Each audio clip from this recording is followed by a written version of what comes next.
السلام علیکم ویورز، آپ دیکھ رہے ہیں آزاد ڈیجیٹل، میں ہوں نوشین طارق۔ پاکستان کا آئین 27ویں ترمیم کی جانب بڑھ رہا ہے۔ اس ترمیم کو گیم چینجر بھی کہا جا رہا ہے پاکستان کے سیاسی نظام کے لیے خاص کر۔ ماہرین اس کی کچھ کلوزز کو جو ہے خوشائند بھی قرار دے رہے ہیں اور کچھ اس پر کرٹکس بھی کر رہے ہیں۔ اس کی اور کیا انسائٹس ہیں ایکسکلوزیولی آج ہم اس پر بات کریں گے، اور اس کے لیے میرے ساتھ موجود ہوں گے سینئر صحافی اور تجزیہ کار حسن ایوب خان صاحب۔ السلام علیکم۔ وعلیکم السلام، کیا حال ہے؟ خیریت سے؟ میں ٹھیک، آپ کیسے ہیں؟ جی اچھا جی، 27ویں ترمیم پہ ویسے کل بھی ہم نے سرسری سی بات کی تھی، لیکن 27ویں ترمیم سے کہا جا رہا ہے کہ وہ 28ویں ترمیم کا پوسٹ مارٹم کر دے گی۔ جی تو اس پر کچھ لوگ تو یہ کہہ رہے ہیں کہ یہ پاکستان کے سیاسی نظام میں گیم چینجر ثابت ہوگی۔ آپ کیا سمجھتے ہیں؟ اگر یہاں سے پہلے ابھی اسٹارٹ لیں تو گیم چینجر ثابت ہوگی۔ دیکھیں، کانسٹیٹیوشن آف پاکستان جو ہے وہ 1973 میں آیا۔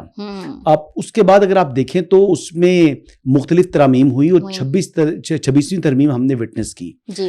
کئی دفعہ اس طرح ہوا کہ چیزیں کی گئیں اور پھر ان کو انڈو کیا گیا۔ ایک وقت کے اندر جو ہے وہ ایک جو آپ کے رولنگ ایلیٹ سمجھتی ہے کہ یہ چیز جو ہے یہ وقت کی ضرورت ہے، تو اس کے حساب سے اس میں تبدیلی کی گئی اور کچھ نے اپنی ذاتی مفادات کے لیے کی۔ لیکن اس وقت جو 27ویں آئینی ترمیم ہے، اس میں بنیادی کیا چیزیں ہیں؟ اگر آپ یہ دیکھ لیں کہ کانسٹیٹیوشنل کوڈ کی کریشن جو ہے، کانسٹیٹیوشنل کوڈ کی کریشن کو آج کی یہ بات نہیں ہے، یہ تو چارٹر آف ڈیموکریسی کے اندر مسلم لیگ نواز اور پیپلز پارٹی دونوں کا برین چائلڈ تھا، اور اس کے لیے سب سے زیادہ ووکل جو ہے وہ شہید محترمہ بینظیر بھٹو صاحبہ تھی، جنہوں نے کانسٹیٹیوشنل کوڈ کی کریشن کے حوالے سے یہ بات، یہ نقطہ شامل کیا تھا۔ لیکن 26ویں آئینی ترمیم میں جب اس نقطے کو شامل کیا گیا تو اس پر سب سے زیادہ اعتراض جو معترض جماعت تھی وہ پاکستان تحریک انصاف تھی۔ پھر بیرسٹر علی ظفر صاحب نے اس حوالے سے کہا کہ کانسٹیٹیوشنل کوڈ نہیں بلکہ کانسٹیٹیوشنل بینچ اگر بنایا جائے تو اس کے اوپر بات ہو سکتی ہے۔ پھر اس معاملے کے اوپر، پھر کانسٹیٹیوشنل بینچ کے اوپر جب حکومت ایگری ہوگی تو پھر پتلی گری سے جو ہے وہ راہ فرار اختیار کی پاکستان تحریک انصاف نے، اور وہ وہاں سے بھاگ گئے دم دبا کر، اور پھر مڑ کے انہوں نے دیکھا نہیں۔ تو اب دوبارہ کیونکہ عددی اکثریت آ چکی ہے رولنگ ایلیٹ کے پاس یا گورنمنٹ کے پاس، تو مسلم لیگ نواز اور پیپلز پارٹی مل کر اب کانسٹیٹیوشنل کوڈ جو ہے وہ لانا چاہ رہے ہیں۔ دوسرا آرٹیکل 200 ہے۔ آرٹیکل 200 کے حوالے سے اگر بات کریں، اس میں ترمیم اگر کرنا چاہیں تو آرٹیکل 200 میں جو ججز کی ٹرانسفر ہے، یہ اس کا معاملہ ہے۔ اس میں اب کنسنٹ چاہیے ہوتی ہے آپ کو ججز کی۔ اب کنسنٹ کے بغیر اگر کرا دیں تو میرے خیال سے اس سے اچھی تو میری سارا انٹرسٹ جو ہے نا آرٹیکل 200 کے اندر ہے۔ آپ کو معلوم ہے کہ جو 5 معززین ہیں اسلام آباد ہائی کورٹ کے، وہ یہاں انتہائی ناخوش ہیں۔ وہ کہتے ہیں ہمارا دم گھٹتا ہے۔ یہاں وہ کہہ رہے ہیں جی کہ جو موجودہ چیف جسٹس سے ان سے وہ ناخوش ہیں، سرفراز جوگر صاحب سے۔ تو بہتر یہ نہیں ہے کہ ان کو کسی اور ہائی کورٹ میں تبدیل کر لیا جائے، اور کچھ ایسے ججز جن کو سرفراز جوگر صاحب سے ایشو نہیں ہوگا تو ان کو یہاں پر لایا جائے، تاکہ یہ ون ون سچویشن ہو جائے ان معززین کے لیے بھی جو اسلام آباد آنا چاہتے ہیں، اور یہ ون ون سچویشن ہو جائے ان معززین کے لیے بھی جو اسلام آباد میں ناخوش ہیں۔ سب سے بڑی بات یہ ہے کہ آپ یہ دیکھ لیں کہ ان کی سینیورٹی کمپرومائز نہیں ہوگی۔ آرٹیکل 200 کے تحت جو آلریڈی میٹر ایک دفعہ ڈیسائیڈ ہو چکا ہے کہ جو جج اسلام آباد ہائی کورٹ کا جج اگر بلوچستان ہائی کورٹ میں جاتا ہے تو وہ وہاں پر اسی دن سے اس کی سینیورٹی کا شمار ہوگا جس دن اس نے حلف اٹھایا ہے۔ تو جائیں پھر کوئٹہ میں، جائیں پھر وہاں پر جو ہے وہ بلوچستان کے اندر، اور وہاں پر جا کر آئین اور قانون کے مطابق فیصلے کریں۔ پھر اگلی بات جو ہے آرٹیکل 243 کے حوالے سے جو پروپیگنڈا چل رہا ہے، دیکھیں آرٹیکل 243 کے حوالے سے جو پروپیگنڈا ہے یہ بیسکلی یہ حقائق کے منافی ہے۔ دیکھیں آرٹیکل 243 جب آیا، جب کانسٹیٹیوشن آف پاکستان بنا، تو اس ٹائم کنونشنل وارفیئر تھی، جو جنگیں تھیں تو وہ آرم فورسز کے جو سٹرکچر ہے اس سے متعلق ہے، ان کے بنیادی ڈھانچے سے متعلق ہے۔ آج جو آپ کے سامنے جو چیزیں اس وقت آ چکی ہیں، جس طرح جنگیں روایتی جنگیں نہیں رہی، اب جنگیں جو ہیں وہ مختلف ڈومین کے اندر جو ہے وہ جنگیں ہوتی ہیں۔ ایک تو پہلی بات یہ ہے کہ بری فوج، فضائیہ اور بحری فوج، ان تینوں کی سینرجی ریکوائرڈ ہے، ان تینوں کا آپس میں کوہیرنس چاہیے، ان تینوں کو مل کر کام کرنا ہے، اور اس کے لیے ایک ہی جو ہے وہ کمانڈ ہونی چاہیے، تاکہ کوئی کنفیوژن نہ رہے. اور اس کے علاوہ جو ملٹی وارفیئر کے جو ڈومینز ہیں جس میں انفارمیشن ہے, جس میں سائبر ہے, ان تمام کو بھی آپ نے بیسیکلی سنکرونائز کر کے آپ نے جنگ لڑنی ہوتی ہے. اب جنگ دیکھیں نا, مارکا حق کے دوران اور جو آپریشن بنجانن مرسوس تھا, اس میں ہمیں اس میں تھوڑی سی کچھ کمزوری فیل ہوئی تھی. اور آپ کو پتا ہے کہ جب افواج اپنی جنگ لڑتی ہیں تو جنگ چاہے وہ جیت بھی جائیں, اس کے بعد بھی اب اس کے انالیسز ہوتا ہے کہ اس میں کیا چیز ہم نے کی, کیا ہمیں امپروومنٹ لانے کی ضرورت تھی, اور کیا کریں گے تو آئندہ کے لیے ہمارے لیے آسانی ہوگی. تو اسی کو جو ہے وہ بنیاد بنا کر اسی ہی تناظر کے اندر آرٹیکل 243 کے اندر ترمیم جو ہے وہ 27ویں آئینی ترمیم کے اندر تجویز کی گئی ہے. اور میرے خیال کے مطابق اس میں مختلف جو نقطے ہیں اگر میں آپ کو بتا دوں, پہلی بات تو یہ ہے جی کہ یہ ترمیم کرنا کیا جو گورنمنٹ یا پارلیمنٹ کا استحقاق ہے یا نہیں, جی جواب ہے. اچھا, کیا حکومت وقت یا پارلیمنٹ یہ نہیں کر سکتا؟ ٹھیک ہے, پارلیمنٹ ہی خالق ہے آئین پاکستان کا. ٹھیک ہے, یہ جو ڈاکومنٹ ہے کانسٹیٹیوشن آف پاکستان, اس کو کس نے تخلیق کیا؟ پارلیمنٹ نے. تو کیا پارلیمنٹ اس میں تبدیلی کا استحقاق نہیں رکھتا ہے؟ پہلی بات. دوسری بات یہ ہے کہ جو انفارمیشن وارفیئر اگر آگے آ جائے تو اس میں یا گوریلا وارفیئر آ گئی, یا اس میں جو دیگر چیزیں سائبر سپیس ہے, تو اس میں نئی جو ہے وہ تقاضے ریکوائرڈ ہیں. تو اس حوالے سے ہمیں تبدیلی نہیں کرنی چاہیے, ہمیں اسی روایتی کے ساتھ جو ہے وہ ڈھانچے کے ساتھ ہی اسٹرک خود کو کرنا ہے. کوشچن ہے نہیں کرنی چاہیے, جو بھی وقت کی ضرورت ہو اس کے حساب سے. اب اس میں جو ہے نا طاقت کا جو توازن ہے وہ صرف ہتھیاروں میں نہیں رہا. ٹھیک ہے, صرف ہتھیاروں سے آپ طاقتور نہیں ہیں. اس میں آپ کو بیسیکلی معلومات چاہیے, انفارمیشن چاہیے, اس میں آپ کو ٹیکنالوجی چاہیے, اس میں آپ کو انٹیلیجنس چاہیے. دیکھیں نا, آپ نے تمام چیزوں کی کوہیرنس ریکوائرڈ ہوگی تو آپ اچھے طریقے سے جنگ لڑ سکیں گے. دیکھیں نا, ہم نے اس مرتبہ کیا کیا, ہم نے آپریشن بنجانن مرسوس کے اندر جب ہم نے ان کی سیٹلائٹس کو بلائنڈ کیا, جب ہم نے ان کے جی پی ایس کو بلاک کیا, ہم نے جب ان کے جو گیٹس تھے ہم نے ان کے سرورز کو ہیک کیا, تو کیا یہ روایتی جنگیں تھی؟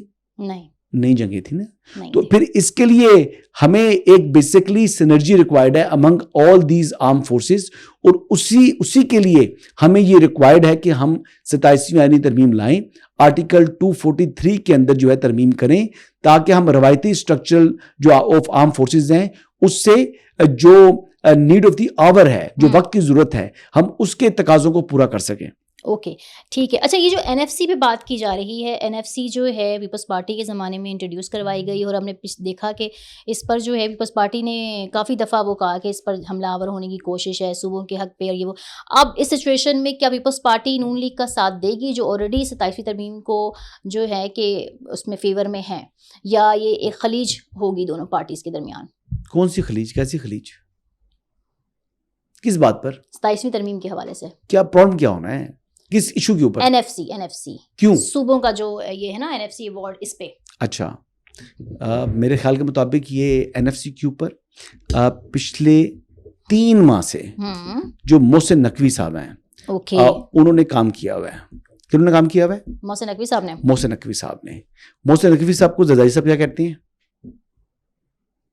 یہ میرا بیٹا ہے. اچھا صحیح ہے. یعنی بلاول کے بھائی ہیں. اوکے. اب بلاول کا جو بھائی ہے وہ بلاول کے والد صاحب کو قائل نہیں کر سکے گا, یا بلاول کو قائل نہیں کر سکے گا. وہ قائل کر چکے ہیں. 26ویں آئینی ترمیم میں بھی بلاول اور محسن نقوی صاحب نے ٹیم اپ ہو کر مولانا فضل الرحمان کو راضی کرنے کے لیے جاتے تھے نا. بھول گئی آپ, یادداشت بڑی کمزور ہے. جب پی ٹی آئی والے وہاں پر ہوتے تھے تو یہ محسن نقوی صاحب جس دن ملاقات ہوئی تھی مولانا سے, یاد ہے میں کیا کہا تھا؟ 27ویں آئینی ترمیم. باقی لوگوں کو میں کہہ رہا تھا 27ویں آئینی ترمیم. یہ دیکھیں نا پرابلم پتہ کیا ہے, مجھے گلا یہ ہے کہ جب میں بات کرتا ہوں تو یقین نہیں کرتے. بلاول صاحب نے کہہ دیا تو سب لوگ 27ویں ترمیم آ رہی ہے. پہلے جب میں جو کہہ رہا تھا کہ آ رہی ہے, اور میں کہتا تھا کہ ہونے کو کوئی نہیں ٹال سکتا. اچھا, فیصل وارڈر کہ 28ویں ترمیم کی بھی طرف چلے گئے ہیں, وہ کہہ رہے ہیں 27ویں آئی گی اس کے بعد 28ویں بھی آئے گی. فیصل وارڈر صاحب نے. اچھا, میں فیصل وارڈر صاحب کی تھوڑی سی تصحیح کر لوں. 27ویں آئینی ترمیم لانے کا مقصد یہ ہے کہ 26ویں آئینی ترمیم میں جو چیزیں لانا چاہ رہے تھے جو نہیں لائی جا سکی, انہیں کو ہی بیسیکلی فلفل کرنے کے لیے 27ویں آئینی ترمیم لائی جا رہی ہے. 27ویں کے بعد 28ویں کی ضرورت نہیں ہے. 28ویں ترمیم نہیں آئے گی. اگر 27ویں ترمیم پاس ہو جاتی ہے تو 28ویں ترمیم کی ضرورت کیا ہے؟ کوئی یہ پاگل ہیں کیا جو اس وقت جو لا میکرز ہیں, جو اس وقت جو پارلیمنٹیرینز ہیں, جو سیاسی جماعتیں ہیں, انہوں نے اور کام نہیں کرنا؟ اگر ضرورت 28ویں میں جو چیزیں انگریڈینٹس ریکوائرڈ ہیں سپوزٹلی وہ آج نہیں آئیں گے نا. یہ تو فیصل واڈا صاحب ویسی باتیں کرتے ہیں. صحیح ہے. یہ فیصل واڈا صاحب کی باتیں میرے بھائی ہیں, بڑے اچھے دوست ہیں, لیکن ایسی بات جو ہے وہ 28ویں ترمیم کا دور دور تک کوئی خیال نہیں ہے, نہ ہی کوئی وجود ہے, اور نہ ہی اس متعلق کوئی غور ہوا ہے, نہ اس متعلق کوئی بات ہوئی ہے. یہ صرف ان کے اپنے ذہن کی اختراع ہے. اور فیصل واڈا صاحب جو باتیں کرتے ہیں وہ سنیں, ان کو انجوائے کریں. وہ جس کہتے ہیں نا, وہ جس مومنٹم میں بات کرتے ہیں, خبر نظر پتہ نہیں کیا بول جاتے ہیں, تو یہ ان کا ایک آرٹ ہے.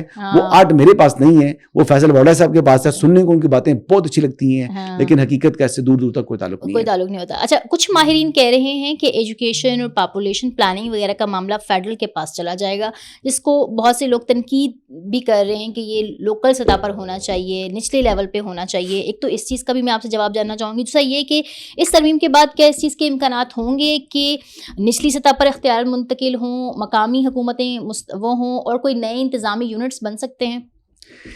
دیکھیں, یہ ابھی دیکھیں ایجوکیشن اور جو پاپولیشن ہے, یہ میٹر جو ہے یہ پلاننگ چل رہی ہے, پلاننگ کمیشن کے جو اس کے پاس آ جائے, تاکہ وہ پورے ملک کے حوالے سے کچھ ایک ایسی پالیسی لے کر آ سکیں تاکہ اس کو امپلیمنٹ کیا جائے ان ون گو پورے ملک کے اندر.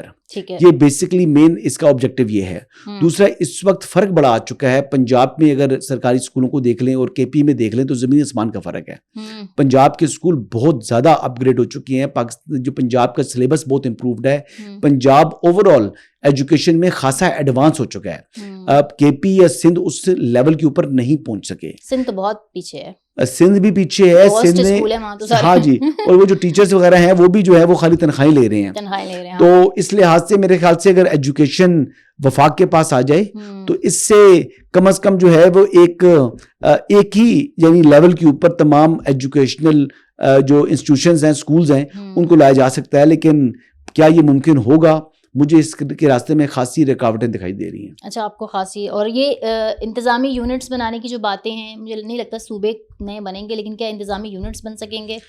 ایڈمنسٹریٹو یونٹ صوبہ ہی ہوتا ہے نا جی, اور کیا ہوتا ہے؟ ایڈمنسٹریٹو یونٹس کیا ہوتا ہے؟ صوبہ ہی ہوتا ہے. یہ تو آج کل بات کر رہے ہیں اس حوالے سے نئے صوبوں کے قیام کے حوالے سے, جو میاں عامر محمود صاحب جو دنیا ٹیلی ویژن کے یا پنجاب گروپ آف کالجز کے جو ہے وہ چیئرمین ہیں, اچھے سوچ ہے ان کی. میاں عامر صاحب جو ہیں وہ ایک ملک کی ترقی کے لیے ان کی خواہش موجود ہے, لیکن کافی رکاوٹیں ہیں اس ٹائم. ایڈمنسٹریٹو یونٹس بننے چاہیے. ایڈمنسٹریٹو یونٹس وہ یہ کہہ رہی ہیں کہ جتنی ڈویژنز ہیں ملک کے اندر انہی کو ہی صوبے کا درجہ دے دیا جائے, اور انہی کو آلریڈی جو فنڈز ہیں سیکریٹریٹ موجود ہیں تو وہیں سے اس چیز کو چلا لیا جائے. میرے خیال سے جو اس وقت اگر ہم لوکل باڈیز کو انفورس کر دیں صوبوں کے اندر یا ملک کے اندر تو اس سے خاصی بہتری لائی جا سکتی ہے. اگر آپ بات کریں تو پنجاب کے اندر جو فلڈز آئے ہیں تو فلڈز میں جو سب سے بڑی کمی محسوس ہوئی ہے وہ ایبسنس تھی لوکل باڈی جو ہے وہ ان کی جو ہے نا وہ لوکل باڈیز جو ہیں وہ بڑی امپورٹنٹ ہوتی ہے, کیونکہ گراس روٹ سے وہ سنکرونائز ہوتی ہیں. گراس روٹ کے لوگوں کو جو ریپرزینٹیٹیو ہوتا ہے وہ بائی نیم جانتا ہے. یعنی ایک کونسلر اگر ہے تو وہ اپنے گاؤں کے یا اپنے اس ایریا کے تمام لوگوں کو فردن وہ جانتا ہے. وہ ان کو اگر امداد پہنچانی ہے تو اس کے اندر بھی وہ اچھا رول پلے کر سکتا ہے. آپ اس کے اوپر چیکس رکھ سکتے ہیں, آپ اس کی ٹرانسپیرنسی کو انشور کرنے کے لیے مختلف ایک میکنزم بنا سکتے ہیں کہ ایک آدمی کے اوپر مکمل یقین نہ کیا جائے, لیکن پھر بھی ایک سسٹم جو ہے اس میں جو لنک تھا وہ مسنگ تھا, لوکل باڈیز نہیں تھی, جس کی کمی محسوس ہوئی ہے جو پنجاب میں فلڈز آئے ہیں اس میں. ٹھیک ہے. اچھا جناب, اب آیا تھے تھوڑا سا ہماری جو مقامی پالیٹکس ہے, ہماری جو سیاست میں, اس میں فواد چودھری جو بہت یہ کہہ رہے تھے کہ جی ہم ریلیز عمران خان اور ریلیز جو قیدی ہیں ان کو کوئی مہم چلا رہے ہیں, تو ان پہ جو ہے پی ٹی آئی کے اندر جو تنقید ہوئی ہے تو اس پہ انہوں نے کوئی بڑا لمبا چوڑا ویڈیو پیغام دیا. انہوں نے کہا جی اس پہ تو جو ہے وہ حکومت یا اسٹیبلشمنٹ کو کرٹیسائز کرنا چاہیے, ہمیں تو پی ٹی آئی والے ہی کرٹیسائز کرتے ہیں. آپ کو لگتا ہے کہ فواد چودھری کچھ اس طرح کی تحریک چلا بھی سکتے ہیں؟ دیکھیں, یہ پی ٹی آئی کے خمیر کے اندر ہے. مجھے یاد ہے کہ 13 کے الیکشن سے پہلے 2011-12 کے اندر عمران خان صاحب صرف مسلم لیگ نواز پر تنقید کرتے تھے, پیپلز پارٹی پر تنقید نہیں کرتے تھے, اور پیپلز پارٹی اس بات پر خوش تھی کہ جناب پی ٹی آئی کی جو توپوں کا رخ ہے وہ مسلم لیگ نواز کی طرف ہے. پھر ہوا یہ, اس کا نتیجہ یہ برآمد ہوا کہ پنجاب سے پیپلز پارٹی کا ہو گیا صفایا, اور پنجاب کی جو سیکنڈ بڑی جماعت بن کر ابھر کر سامنے آئی وہ پاکستان تحریک انصاف آئی. اس مرتبہ بھی جو تنقید کر رہی ہے پی ٹی آئی خود, وہ تنقید کر رہی ہے کس کے اوپر, فواد چودھری اینڈ کمپنی کے اوپر. تو اس کا جو ہے وہ نقصان ہوگا پی ٹی آئی کو, اور اس کا فائدہ جو ہے وہ اٹھا سکتی ہے پاکستان پیپلز پارٹی. اب دیکھتے ہیں کہ آنے والے دنوں میں کیا سچویشن بنتی ہے. ممکن ہے اگر پیپلز پارٹی زیادہ محنت کرے تو وہ اپنا جو ووٹ بینک جو ان کا شفٹ ہو گیا ہے پی ٹی آئی کی طرف, وہ ریکلیم کر لے. اور آنے والے دنوں کے اندر سیاست میں کوئی چیز حرف آخر نہیں ہوتی. پیپلز پارٹی کو صرف فوکس کرنے کی ضرورت ہے پنجاب کے اندر, اور ٹارگٹ کرے پی ٹی آئی کو, تو ان کو اپنا ہی کھویا وہ ووٹ بینک واپس مل سکتا ہے. کیونکہ دیکھیں بات یہ ہے کہ مسلم لیگ نواز کے ووٹ بینک کو کبھی بھی ڈینٹ نہیں ڈالا پی ٹی آئی نے. انہوں نے ڈینٹ ڈالا ہے تو وہ پیپلز پارٹی کے ووٹ بینک کو ڈالا ہے, اور وہی ووٹ بینک جو ہے وہ ریکلیم کر سکتی ہے پیپلز پارٹی اگر دوبارہ کوشش کرے تو. Okay, thank you very much.